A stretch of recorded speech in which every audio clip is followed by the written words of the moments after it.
Dealing with any kind of illness is challenging, but people with mental illness have the additional challenge of having to deal with stigma. And there are a lot of misconceptions about mental illness.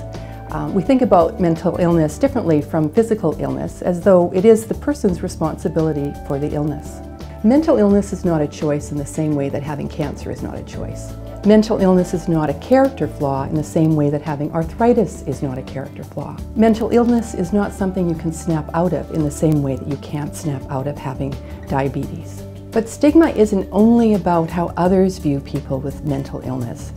It also affects how people view themselves if they're suffering, dealing with mental illness. Incorporating the views of society can lead people to feel shame, self-blame, and result in isolation.